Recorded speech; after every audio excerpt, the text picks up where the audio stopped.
Welcome back to the Bookcast, my platform for sharing short fiction and updates on what I'm reading and writing. This is episode 45.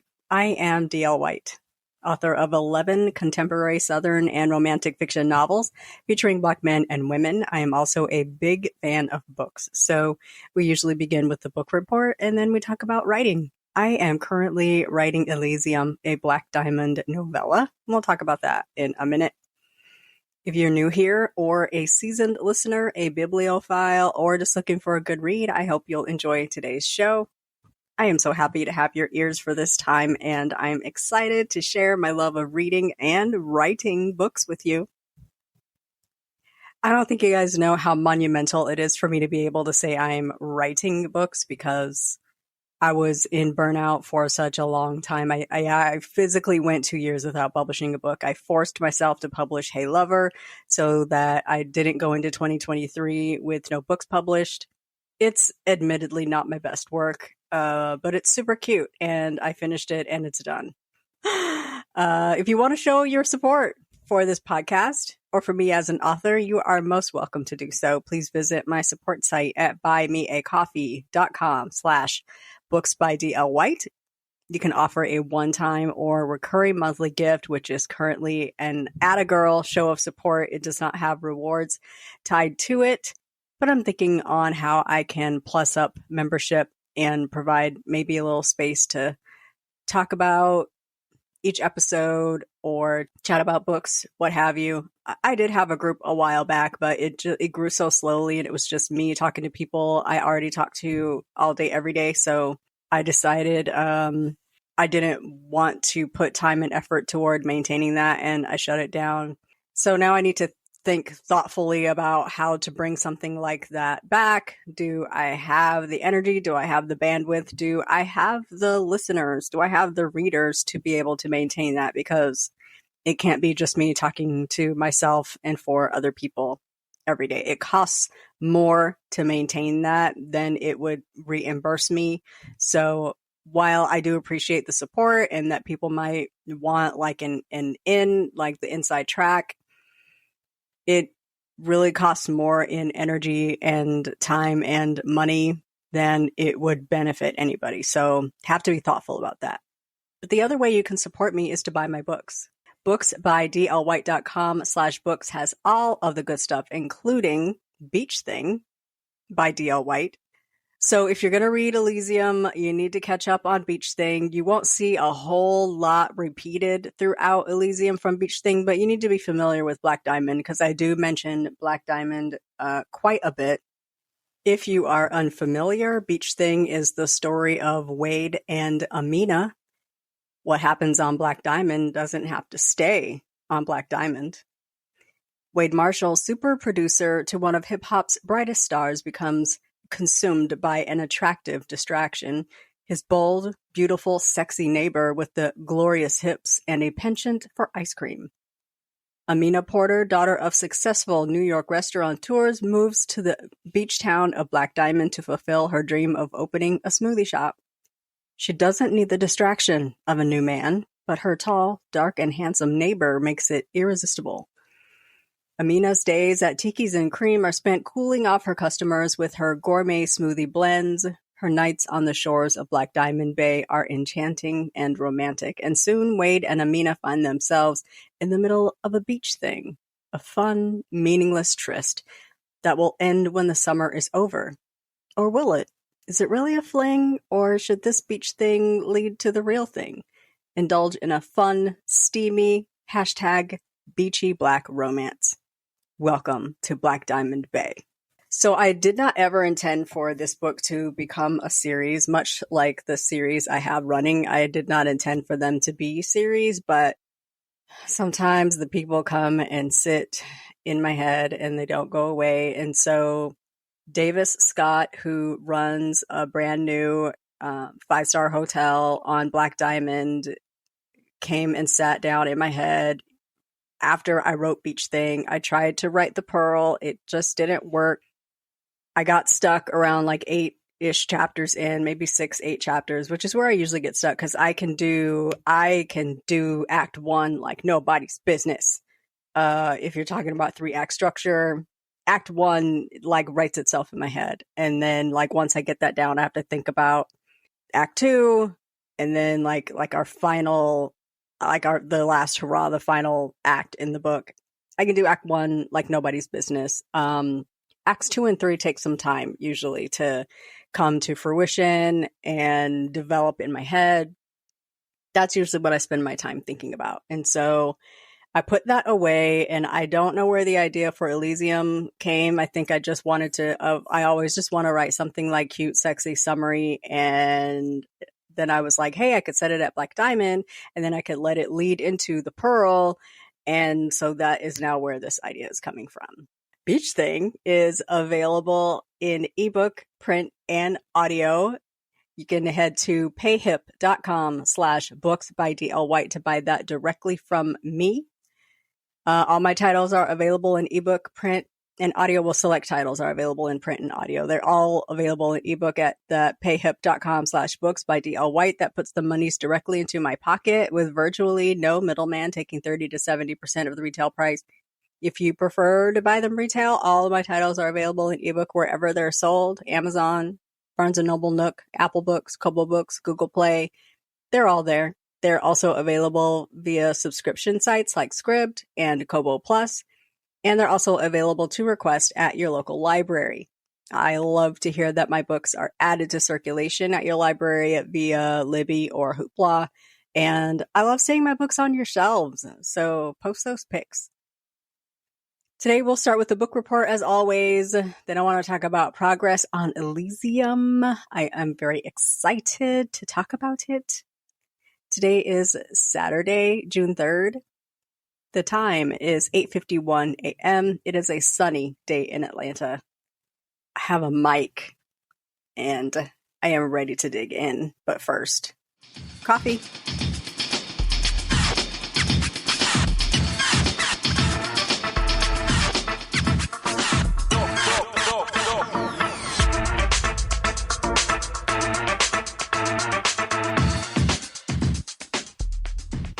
I don't know if y'all know, during that break, I do actually physically drink coffee. Like I take like 3 big gulps for like fortification and like warmth and the shiny, happy feeling I get when I drink coffee. I do actually drink coffee during that break. So you're welcome to join me. Take a sip of whatever you're drinking. Have some coffee. It's a little coffee break.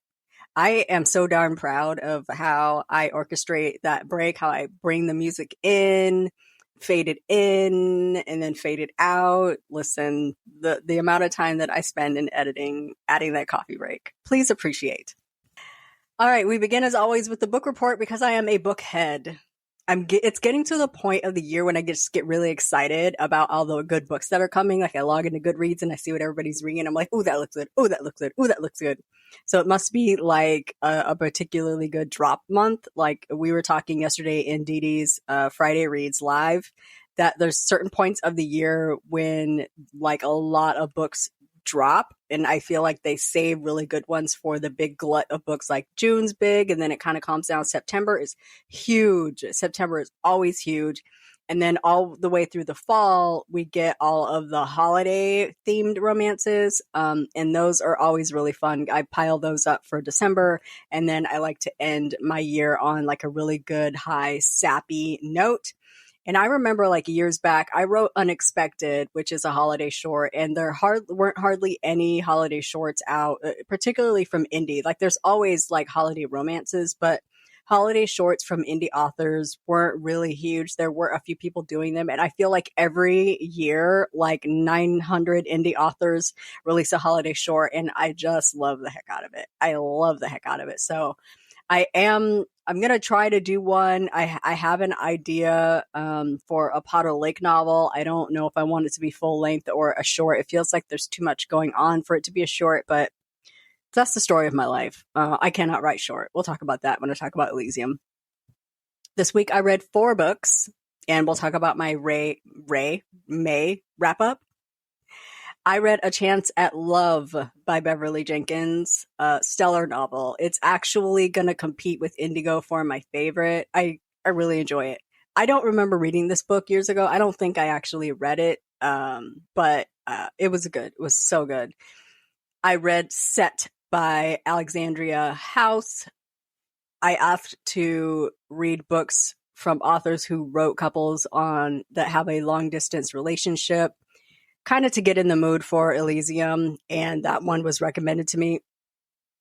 Super enjoyed it. There's a scene in Set that I just laugh and laugh at. I had to run it back and listen to it again and listen to it on audio. Set is he's a big dude and he's kind of rough. So Karima, his girl, gets a call and it's her ex and he's like not worth the time of day, and she's kind of arguing with her ex, but her ex takes her daughter's phone and calls her, and she picks up because she thinks it's her daughter, and dude's yelling, and Set storms off and he's mad, and she goes and finds him and she's like, what is your problem? He's like, all this time I'm thinking you talking to your daughter and you talking to your ex. You got your ex saved under your daughter's name in your phone. And she looks at him and she's like, have you ever heard me talking to him while I'm talking to you, like while I'm with you? Are you crazy? Are you serious? Why would I do that? That don't make any sense. I don't like that man. So he looks at her and she looks at him and he looks at her and he says, what do you want to eat? And she's like, what? We're just fighting and now you want to know what I want to eat? And he's like, yeah, what do you want to eat? I just found that hilarious. I found that very funny. I also read Someone Seeking Someone Else and Fuck Around and Find Out, both by Nicole Falls. Someone Seeking Someone Else was a book recommended because they met through a non-traditional method. She placed an ad in the newspaper and Rux happened to find it. It's my second time reading that novel. It is seriously cute. And then I read Fuck Around and Find Out because I read Fuck Around and Fall in Love and I needed to read the next in the series. So I had a really good month in May. I read 20 books. 6 of them were ebook, 14 were in audio, which is how I read 20 books. And I read 12 of those books were by Black women, none by Black men. It's a shame. It's really a shame. But July is going to be better. Not July, June's going to be better because I am reading at least one book by a Black man. So I am reading Silver Lining, a Vacation Romance by Chaselyn Hamilton. I had never heard of this author before, but I happened to be on Goodreads looking for something and it popped up. It is a Black romance novel read by a male narrator I've never heard of, but Wesley Chabon is reading the heroine, and so I'm kind of a Wesley stan, so I'm going to pick it up. It is good so far. I wanted to read it because it's a vacation romance. I want to read all of the Black authored vacation romance novels because I am reading Elysium. I read them for inspiration. Good so far. I'm going to finish that today. I am reading All the Sinners Bleed by S.A. Cosby. I actually have an audio arc of that, so I've got to get it finished so I can have it read or listened to and reviewed before drop day on Tuesday. I'm also starting The Edge of Dawn by Beverly Jenkins, and I was having a fun conversation with her yesterday on Twitter. Side note, the best part about being an author is I get to have like regular conversations with people I absolutely stan. Like I'm such a huge fan of Miss Bev, and I can have a conversation with her every day if I want to on Twitter. So somebody had the other day mentioned Beverly Jenkins books, and I said I'm reading them all in order of publication. And she had replied to me and said, I feel like that's the best way to read them.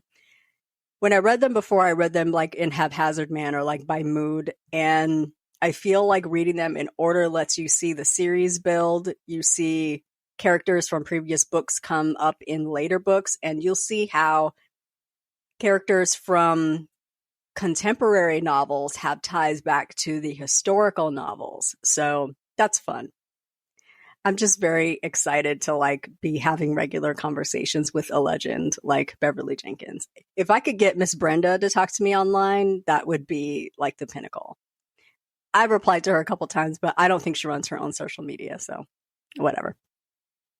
A couple of group reads coming up in June. I don't know if I'll get to these this week, but I've got Mules and Men that I'm reading with the Black Reader Experience, which is hosted by Dr. Raymond Williams, Kay the Reader, and History with Her, who is also Gracia Rich Collins. We call her the professor. So I'm reading that in June. And then the Stacks podcast has a book club, and we are reading Oreo by Fran Ross. So excited about those. I don't think that I will start them this week, but I have them on the list to read for June. And Mules and Men and Oreo I got from Hoopla, so I have to get those read in the next 21 days because I have to give them back. Y'all, side note, I have to talk about this thing I watched yesterday. Shiny, I have the hiccups. I think I drank too much coffee and I hiccup when I'm full and I had too many gulps of coffee. Shiny Happy People on Amazon Prime. I watched it yesterday. If you are at all interested in the Duggar family, in cults, in weird people doing weird things, look it up if you have Prime. It'll probably show up on some other network eventually, but oh my goodness. I think it's like 4 hour-long episodes. Wow. I hadn't really been paying attention. I used to watch 19 Kids and Counting.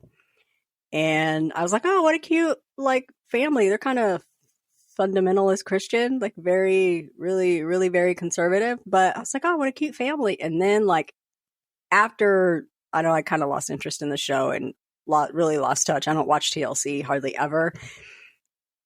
Then I heard about Josh Duggar and all the stuff he'd been getting into. And I'm like, what the heck is happening over there with that family? What is going on? But still not really paying attention. This show kind of digs into the Duggar family, how they got on TLC, they don't even watch TV, they don't own TVs, what was the point of being on that show? Jim Bob, Michelle, the 19 kids, the husbands, the kids, the families, and the organization that they belong to, IBLP, I forget what it stands for. That is a really scary fundamentalist Christian organization. I grew up in the church, and I considered us pretty conservative. We did not listen to secular music in our house. It was all everybody's mass choir, the Winans, the Clark sisters, Shirley Caesar at all times. I used to get in trouble for listening to the radio. I only ever heard worldly, quote unquote, worldly music outside the house. And I think that's really when I was listening to rock, I was listening to Bon Jovi and Def Leppard and Poison because that's all I was hearing. We did not have BET. I did not watch Video Soul. I did not watch all the black artists and all that stuff. So all I had access to in, Rapid City, South Dakota and Spokane, Washington was 93 Zoo FM. I was only listening to Top 40 radio because that's all I had access to. So I wasn't in the world. So I understand conservative religion, churchy black people are real conservative. So I kind of got it from that perspective, but we were not anywhere near these IBLP people. It's kind of scary. If you're at all interested in that, you should look it up. Check it out. It was eye-opening, kind of messy. I'm into it. I like mess. I do like mess. I admit to that. I like juice. And it was a really interesting watch. All right. Back on track with the writing update. I am 22,697 words into Elysium. Believe me, on word 1, I don't think that I would have imagined I would be here. I hit chapter 9, and I'm really trying to keep the chapters snappy, interesting, but some of the chapters I feel a little too long. I don't know if I have to break them up or whatever. We'll see what happens. When I get to the end and I feel like I might need to break some up, but also I need to keep momentum moving. So we'll see. I figure I have approximately 18 to 20 chapters and it'll hit around 50,000 words, which is not a novella. Not a novella. If it hits over 50,000 words, it is not a novella. It is a novel. It's a short novel, but it's a novel. But it won't hit my usual word count of like 97,000 to 110, 120 word count. So a win is a win. I cannot write short. I don't like writing short. Like, I don't like truncating a story. I want it to be full. I want it to be realistic. I want you to feel it when you open that book. So, and I don't have to, but I also really feel readers when they say they don't want to read a 400-page book. I promise you my 400-page books are good. Read them. But I feel y'all when you don't want to read a 400-page book. I don't call Beach Thing a novella, even though it's about 47,000 words, I think. Is it 47? I have to look. Something like that. So I'm going to try to keep Elysium around the same length or shorter, give or take. It's really supposed to be a bridge between Beach Thing and The Pearl, but we'll see. It's just going to be book 2. I'm also trying to tie some details into Elysium that I want to lead into The Pearl. It's very strategery. I am not a series writer, people. We are writing a book in real time, and I don't know how to write a series. So here's where we are. I'm doing the best I can. So I'm almost to the point where I want to start sharing samples and snips, but I don't want to be teasing for months and months on end. Who knows? Like, I could get stuck and have to take like a month off. I hope not.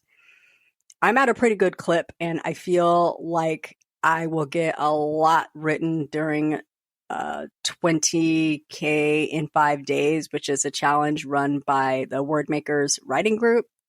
So I'm holding back. We'll see where I end up after the 20K challenge.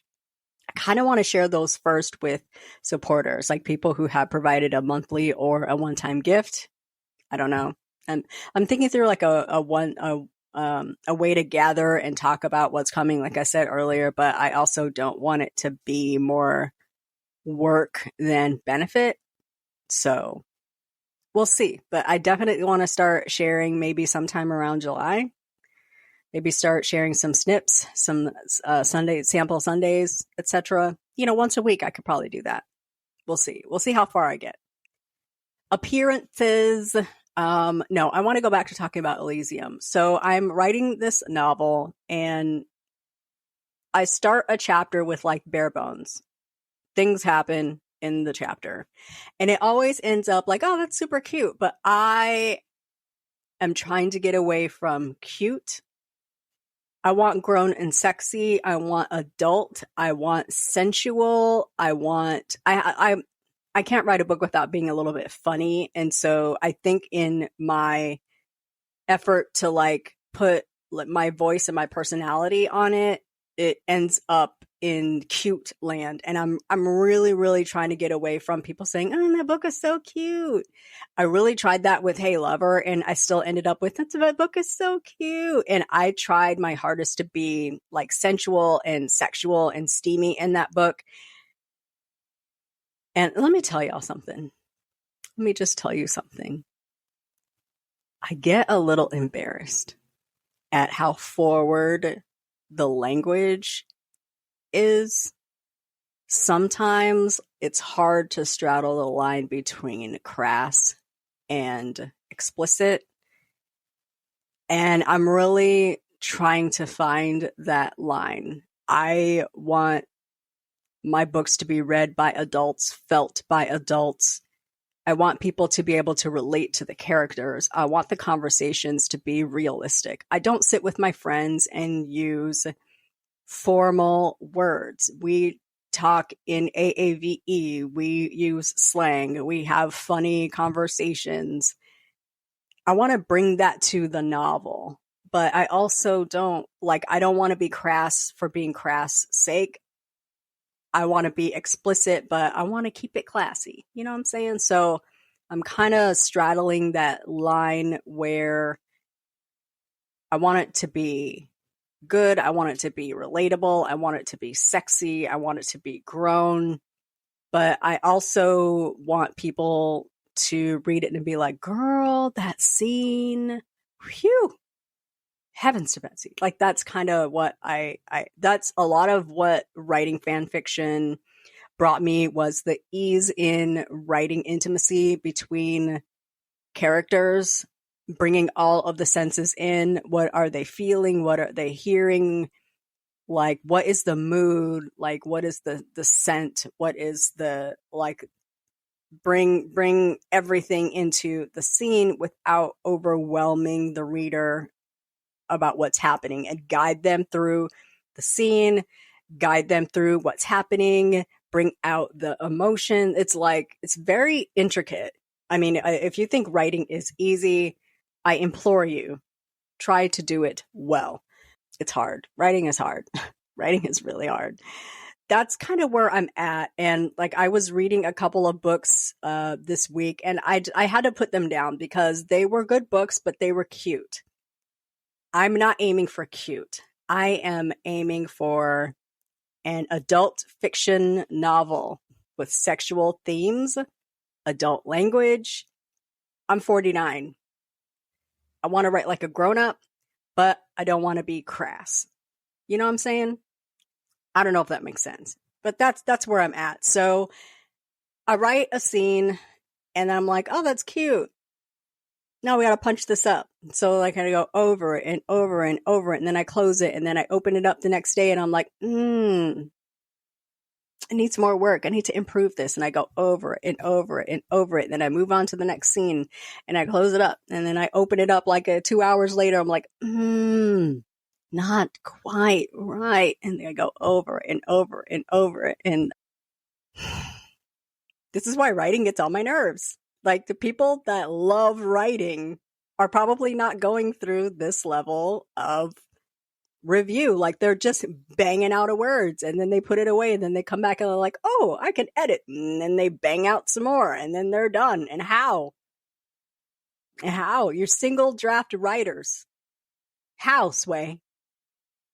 It don't come out. Like, when you pick up Beach Thing and you read a chapter, it did not come out like that. Those chapters, those words that you really love, that favorite passage in one of my books, I didn't wake up like that. It don't come out like that.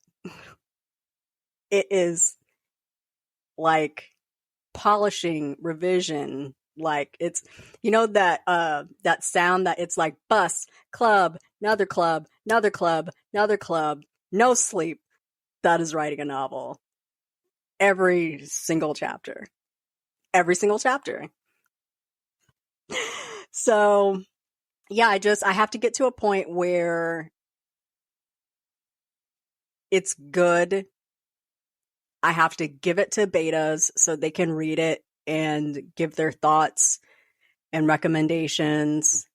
But after I give it to betas, I can't touch it anymore, because then the changes that I get are going to be different than the changes I have in my draft. So I use that as an opportunity to like step away, read some books, touch some grass, feel some air, watch a show, relax my brain, give me some distance and some objectivity. So when I get the draft back from the betas, I can step outside of myself as the writer and say, okay, I see what you're saying there. This could improve. That could improve. I don't need this whole entire scene. I don't need these characters that I dreamed up just to have this to say. That's kind of where the process has to lead me to. So I put everything I have into the draft, save that draft because that's the draft I love, but then I'm looking for it to improve. I need it to shine bright like a diamond when it's ready for publication. But until I get there, it is bus, club, another club, every single chapter. Writing. So, we are about 2 weeks away from the Resist Booksellers grand opening. It's June 17th, which is Juneteenth weekend. I am very, very, very excited to be hitting Richmond. It's a Richmond area. It's Petersburg, actually, Virginia. Some authors that I absolutely love are going to be there. I am so excited. So let me give you the real quick rundown. So authors that are going to be there: Tamis Spencer Helms, I'm going to be there, of course, signing books at 1:00. I'll be slinging books, signing. Author Lamar Giles will be there. C.M. Lockhart will be there. Romance author Danielle Allen will be there. I'm so excited. I hope she has her hugging arms on. I just got mine out the shop. They'd be ready. They'd be ready to hug. Rob Youngblood, Jamila Minix, who is author of the book Moonrise over New Jessup.